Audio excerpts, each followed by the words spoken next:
देखिए, जब भी हमें कोई बीमारी होती है तो हम टेस्ट कराते हैं डायग्नोसिस के लिए और टेस्ट कराना भी चाहिए अगर आपके डॉक्टर आपको सलाह देते हैं। लेकिन अगर कुछ चीज़ें हमारे अंदर ऐसे तो कुछ ऐसे लक्षण होते हैं, कुछ ऐसे सिम्पटम होते हैं जिन्हें देख करके अंदाज़ या अनुमान लगाया जा सकता है कि ये बीमारी हो सकती है। तो इसी पर आज हम बात करेंगे और हमारे साथ हैं सीनियर होलिस्टिक हेल्थ एक्सपर्ट विश्वरूप राय चौधरी जी। बहुत-बहुत स्वागत है आपका। Thank you. जी। सर मैं जानना चाहती हूँ कि आप बताएँ हमें कि ऐसी कौन-सी ख़ास 3 या 4 जो मेजर बीमारियाँ हैं, उनके बारे में हम जानना चाहेंगे कि उन क्या-क्या लक्षण, क्या-क्या सिम्पटम हो सकते हैं? कई बार देखिए आप देखते हैं ना डॉक्टर्स भी टेस्ट से पहले आप खुद मेडिकल में फील्ड में हैं और आप देखते हैं कि टेस्ट से पहले कुछ चीज़ें होती हैं, लक्षण होते हैं जिसको कहते हैं कि वो उससे एक मोटा-मोटा आइडिया लगा लेते हैं, क्लिनिकल जिसको बोलते हैं।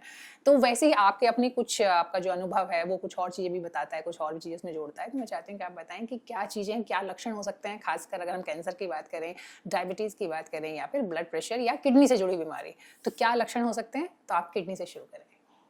देखिए किडनी फेलियर, किडनी का काम है वो यूरिन बनाता है बिल्कुल, और उसके टॉक्सिन्स को माध्यम से निकालना। जो भी टॉक्सिन बॉडी में बाहर चला जाता रहता है। That is how it is.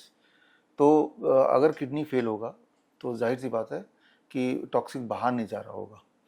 तो सबसे पहला लक्षण जो होता है, जो ज़्यादातर किडनी पेशेंट का फर्स्ट सिम्टम जहाँ से आप बिल्कुल नोटिस कर सकते हैं, दैट इज़ कि जैसे हम लोग बैठे हैं, अगर वो कुछ देर बैठेंगे 1 घंटा इसी ऐसी, तो उनके पैरों में सूजन होने लगेगी। They can see the difference, okay. Right. जब वो देखेंगे तो दे कैन सी विजुअली, ऐसा नहीं कि माइक्रोस्कोप से देखना है, ऐसे ही दिखेगा। दिखेगा। तो है ना, तो that is the first symptom कि भाई किडनी उतना काम नहीं कर रही जितना काम करना चाहिए। फिर ठीक भी हो जाता है, जब लेटेंगे तो ठीक हो जाएगा। That is the first symptom. इसके आगे और बढ़ जाता है, मान लो सिम्टम और बढ़ेगा तो स्वेलिंग का साइज बढ़ेगा, टाइम ऑफ स्वेलिंग जल्दी आ जाएगा, और साथ ही में एक और चेंज आएगा, बीपी बढ़ने लगेगा। ओके। बीपी बढ़ने लगेगा और बीपी के ऐसा नहीं कि हर बीपी का पेशेंट किडनी का पेशेंट है, लेकिन उनका बीपी कुछ ऐसा बढ़ेगा कि दवाई के बावजूद भी BP will be shooting towards 180/100, 200/120, unusually very very high in spite of taking the medicine. क्योंकि एक गुब्बारे की तरह, जितना आप एयर में प्रेशर डालेंगे, गुब्बारे में हवा भरेंगे, एयर प्रेशर मोर, राइट। तो गुब्बारे का साइज बढ़ेगा, प्रेशर बढ़ेगा, दोनों साथ साथ, क्योंकि बॉडी में फ्लूइड डिपॉजिट हो रहा है तो ब्लड प्रेशर विल इंक्रीज। तो अगर दोनों चीज साथ साथ हो रहा है तो ये इसका मतलब ये है कि आपका किडनी उतना काम नहीं कर रहा, क्योंकि किडनी का काम बीपी को कंट्रोल करना भी है, जितना कंट्रोल करना चाहिए उतना नहीं कर रहा। फिर आगे प्रोग्रेस होगा, ठीक है ना।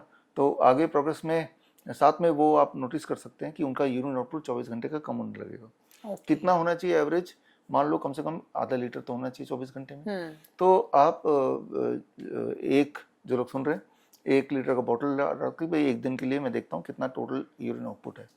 तो अगर देखेंगे आधे लीटर से कम है और धीरे धीरे और कम हो रहा है थोड़ा थोड़ा, दैट मीन्स कि आपका किडनी उतना काम नहीं कर रहा जितना करना है। तो जिस रेशियो में वो कम हो रहा है उसी अंदाज में आपके स्वेलिंग वगैरह बढ़ने लगेगी, राइट। तो ये है तीसरी निशानी। एंड उसके बाद यूरिन आउटपुट के बाद ये सारी चीज बॉडी में, यानी कि बॉडी में फ्लूइड डिपॉजिट हो रहा है, यानी कि आपके हार्ट पे, आपके लंग पे प्रेशर पड़ रहा है। एज अ रिजल्ट वीकनेस आएगी, सांस लेने में, चलने में, उठने में, बैठने में। You will feel that you are burdened, right. तो अब आ जाएगा अगला स्टेज किडनी का फेलियर का, कि इसके बाद भी बॉडी सह रही है, किडनी काम कर रही है लेकिन उतना नहीं कर रही है। तो एक बार आएगा कि जब पेशाब काफ़ी कम हो गया, may be about 200 ml, 300 ml, तो अब the secondary kidney is your skin. Skin को थर्ड किडनी बोलते हैं ना। तो अब स्किन के ऊपर बात आ जाएगी, तो स्किन के रास्ते टॉक्सिक बाहर निकलने की बात आएगी। दैट मीन्स कि आपको खुजली होने शुरू हो जाएगी। अब खुजली होने शुरू हो जाएगी यानी कि स्किन एक्टिवेट बॉडी ने कर दिया कि किडनी काम नहीं कर रहा, चलो बाहर, अगला रास्ता क्या है, दैट इज द स्किन।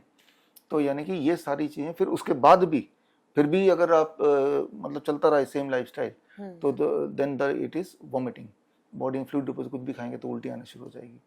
तो और उसके बाद भी अगला स्टेज जो है वो होगा कि आपका SpO2, राइट, ऑक्सीजन सेचुरेशन, वो कम होने लगेगा, ब्रेथलेसनेस होने लगेगी। ऐसे बैठे, वो बैठेगा तो सांस ऐसे लेगा, है ना।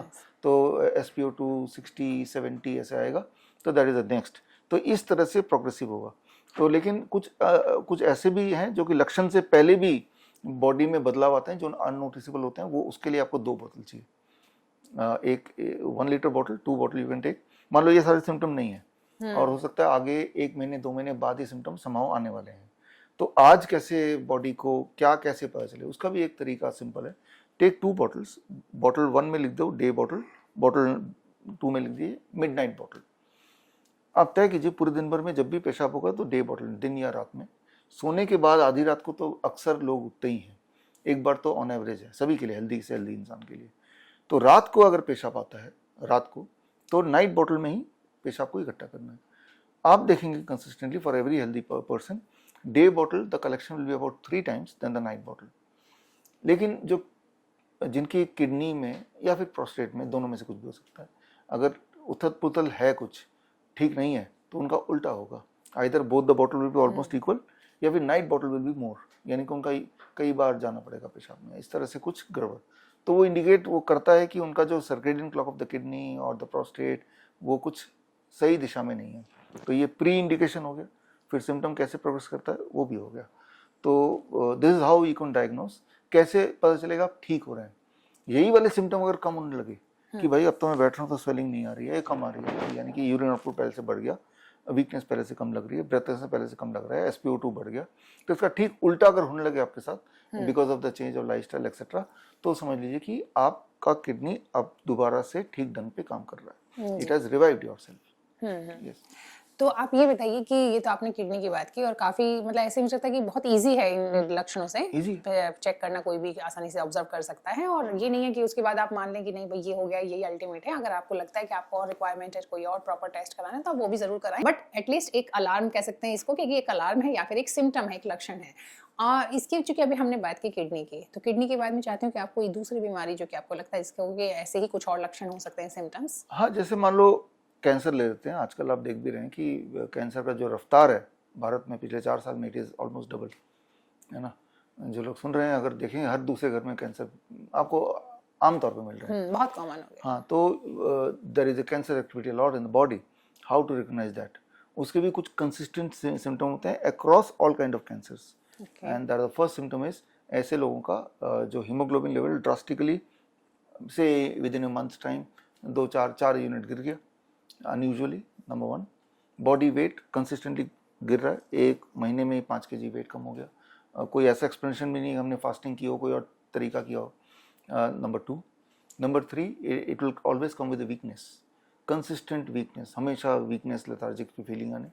Number 3, unusual kind of pain in the body, whole body में हो सकता है या कोई एक पर्टिकुलर जगह पे भी हो सकता है, राइट। इनके साथ साथ फिर साथ में कुछ लोग नोटिस करेंगे कुछ नॉन हीलिंग अल्सर होंगे, या ऐसे इंजरी जो हील नहीं हो रहा, या पस निकल रहा है, ये साथ हो सकता है, या कंसिस्टेंटली साथ में फीवर जो कि लंबा चल रहा है, और ये सब भी हैं।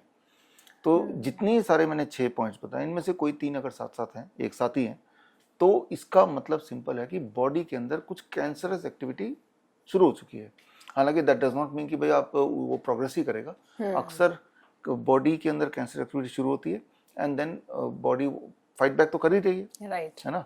तो it is called spontaneous cancer regression. Body अगर जीत जाएगी तो उन कैंसर सेल को मार देगी, जो कि होता है more commonly without your doing anything, कि ये सब आता गया, फिर आप अपने आप ही नोटिस कर रहे हैं, ये जा भी रहा है, तो इसमें तो कोई इंटरवेंशन आपने किया नहीं, तो कौन इंटरवेंशन कर रहा होगा? आपकी बॉडी कर रही होगी, है ना। बॉडी में ये जंग चलता रहता है जिंदगी भर। कैंसर सेल पनपते हैं, फिर बॉडी रिकॉग्नाइज करता है, फिर उसको ओवरकम करता है, फिर चलता है, फिर आता है। तो ये सारे सिम्टम आने पे ऐसा नहीं कि घबरा जाना है। For most of the time body does the reverse work. वो आपको, आप अगर याद करें पीछे, तो हो सकता है आपके साथ ऐसे एपिसोड हुए हों, फिर आपने ध्यान नहीं दिया होगा, फिर अपने आप ही बॉडी पटरी पे आ गई हो। But these are the common symptom across all kind of cancers. Right. So cancer के बाद जो तीसरी बात हम करेंगे वो करेंगे डायबिटीज पर। हाँ, डायबिटीज़ का मतलब तो देखिए, ये जो हमने बात की अभी कैंसर की, दैट इज़ अ डिजीज़। हमने बात की क्रॉनिक किडनी डिजीज़, इसका नाम ही क्रॉनिक किडनी डिजीज़ है। अब हम बात कर रहे हैं डायबिटीज़। इसको अगर बोलें तो high sugar in the blood. इसको हम डिजीज़ नहीं बोल सकते, मेडिकल कंडीशन तो बोल ही सकते हैं, बोलते ही हैं। तो इसके भी सिम्टम, शुगर जितना होना चाहिए ब्लड में उससे अधिक शुगर हो तो दैट इज़ कॉल्ड डायबिटीज़। इसमें जब शुगर की मात्रा ब्लड में ज़्यादा बढ़ जाती है तो बॉडी का रिएक्शन चेंज हो जाता है। और इनिशियली ऐसे लोगों को जब वो दवाई पे ऑलरेडी नहीं है, तब मान लो ये एक्सपेरिमेंट कर सकते हैं। याद कीजिए कि 6-7 लोग डाइनिंग टेबल पे खाना खा रहे हैं और उनमें से एक का थोड़ा ज़्यादा पसीने चेहरे पे आए, तो यानी कि एक्स्ट्रा शुगर ब्लड में है and body is throwing out, right. तो that is the first sign. Ayurveda में पहले ऐसे ही किया जाता था, अभी भी कर सकते हैं, राइट। बॉडी तो सेम ही उस समय की आज की। दूसरा, ऐसे इंसान के पेशाब अगर कहीं छिड़क दें तो चींटियाँ इकट्ठे हो जाएंगी, तो यानी कि उसमें शुगर की मात्रा ज़्यादा है। थोड़ी बहुत रहती है वैसे सभी के, लेकिन वो इतना ज़्यादा है कि चींटियों को अट्रैक्ट कर रहा है। तो पहले ऐसे ही किया जाता था। तीसरा, ऐसे लोग अगर अपने यूरिन को थोड़ा टेस्ट करेंगे एक बूंद, तो वो मीठा होगा।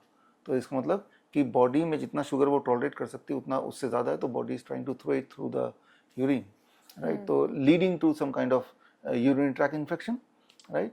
तो यानी कि यूरिन ट्रैक इन्फेक्शन अगर हो गया तो भी वो अल्टीमेटली वो पेशाब से शुगर ज़्यादा निकलेगा, तो वहाँ पे बैक्टीरिया वगैरह पनपेंगे, as a result urinary tract infection उसको हो जाएगा, उसको इचिंग होगी, उसको बर्निंग मेचुरेशन होगा। तो समझ लीजिए कि भाई आपके ब्लड में शुगर की मात्रा जितनी होनी चाहिए उससे थोड़ी ज़्यादा है। That's how you can understand कि भाई शुगर थोड़ा ज़्यादा है, थ्रेशोल्ड से ज़्यादा।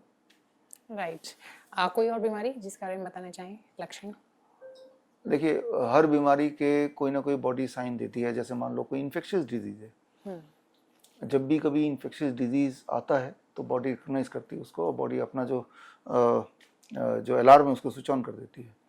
For any kind of infectious disease, चाहे वो बैक्टीरियल हो चाहे वो वायरल हो, one thing is very common, the person will have fever, right. अचानक से एक तो होता है कि धीरे धीरे ओवर पीरियड ऑफ टाइम, जैसे कैंसर में भी होता है फीवर, राइट। तो एक्चुअली इसे बोलते हैं फीवर थेरेपी। आज से करीब 1898 में फीवर थेरेपी मतलब कैंसर पेशेंट को फीवर दे देते थे, तो दैट किल्स द कैंसर। तो fever is not a disease पर से, फीवर को बीमारी मत मानिए, लेकिन बीमारी का बॉडी का वेपन मानिए, है ना। तो आप बैठे हैं, अचानक फॉर नो रीजन सडनली आपके फीवर आने लगा, जो जैसे कि अक्सर होता है बैक्टीरियल एंड वायरल इन्फेक्शन, सुबह से शाम तक में फीवर आ गया, तो दिस मीन्स कि आपके बॉडी में बैक्टीरियल और वायरल और सम इन्फेक्शियस एजेंट का अटैक आ चुका है। वो रेस्पिरेटरी है या थ्रू स्किन है, थ्रू ब्लड है, वो कुछ भी हो सकता है, बट अटैक हो चुका है, बॉडी ने अपने डिफेंस ऑन कर दिया बाय गिविंग यू फीवर। तो इससे दैट यू कैन रिकग्नाइज। और अगर वो फीवर चलता रहा थोड़ा तो बॉडी जीत जाती है, अक्सर जीती जाती है, तभी हम जिंदा हैं। तो body will switch off that alarm, fever चला गया, है ना। अगर लेकिन अगर इंटरफेयर करेंगे विद सम मेडिसिन तो फीवर को आपने रोक दिया, तो फिर बार बार आता रहेगा। तो बार बार आने का मतलब कि आप उसको बीच में रोक रहे हैं, तो don't stop the fever, right. और अगर तेजी से आपको ठीक होना है तो फीवर को बढ़ा दो। हम तो बोलते हैं गर्म पानी में नहा दो, फीवर बढ़ जाएगा। दोनों पैर को गर्म पानी की बाल्टी में रख दो, फीवर बढ़ जाएगा आधा डिग्री। फीवर बढ़ जाएगा तो फीवर फटाफट आधे घंटे में खत्म भी हो जाएगा, यानी कि सारे जो दुश्मन थे viral and bacterial, those are gone. चलिए, बहुत बहुत शुक्रिया आपका। बहुत ही आसान तरीके से और इंटरेस्टिंग तरीके से भी आपने हमारे दर्शकों के साथ शेयर किया कि क्या चीज़ें हो सकती है जिनसे कि आप एक अनुमान मोटा मोटा लगा सकते हैं कि आपको ये बीमारी होने वाली है या हो गई है। बहुत बहुत शुक्रिया। Thank you.